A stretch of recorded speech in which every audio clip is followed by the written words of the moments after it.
On this week's episode of Cherokee 6, not week, but episode, I'll give you a run through my takeoff and our local flight. So before any flight, first thing you want to do is push or pull the aircraft out of the hangar, make sure that you've got sufficient weight balance and fuel for the flight itself. But first, a message from our sponsors. So company's arrived, pre-flight's done, weather's amazing, aircraft's outside, you get in, and you start. First thing you do, touch all the buttons, switches, and dials, everything that's available to you. It's like being a dog and leaving your trace everywhere. I haven't asked the passengers, but I also think that it inspires them that they think that you know what you're doing. So just touch everything. Pretend it's 2019 and COVID doesn't exist. Now this step's really important. Open your pilot side window and holler out, "Remain clear of my propeller area as I'm commencing engine start." I heard it in an online flight school and it struck me. Next step, if the engine doesn't want to start, give it a few shots at prime, mix your rich, and hit the key.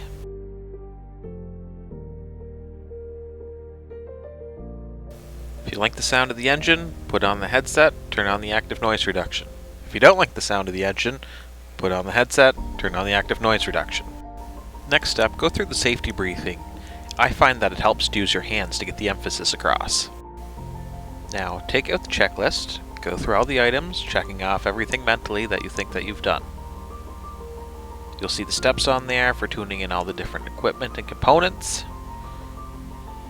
Tune in the AWAS, any other radio channel that you think that has great music on it. You want to set the mood for the rest of the flight. I generally suggest avoiding CBC. I just don't like that their tower is the tallest point in PEI. Final actions: if you're thinking of heading for the runway, do a quick brake check. Put the pedals on, she stops, all well and good. Put the pedals on and you don't stop, not so good. So unlike a car with an aircraft, the goal when you're taxiing along, which is reference to transporting between the tie-down area or ramp area and getting out to the runway, you would try and maintain the yellow center line. So some places here we did have to deviate a little bit to accommodate the extra traffic in the area. Next step, you'd be doing the engine run-up, so you'd be checking to make sure all the components that we again would be using for flying, such as the engine, magnetos, electrical system, and everything else is all functioning. And of course all the other final actions before entering the runway and communicating through the airport and traffic frequencies. Then the fun part, the takeoff roll. So you apply the power, make sure everything's as it should be, and then welcome to the sky. Slight drift off centerline, but we'll class that as being a bit of a crosswind in that area there. So of course, climbing up to altitude in these different areas along here, and you can see the beautiful Summerside Harbor and Homan's Island, and all of the beauty that Prince Edward Island has to showcase in this time of year. Apologies for the shakiness, the cameraman was starting to get cold as it was a slight chill in the air that day we went for the flight.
So thanks for tagging along with us for this portion of the flight. Unfortunately, the batteries had died at this point, so a couple of pictures that we had for along the way, and complimentary of Pastor Ian being able to join us on this flight. Feel free to give us a like, share, and subscribe, or even if you want to leave a comments in the section below. Be most appreciated. Bye for now.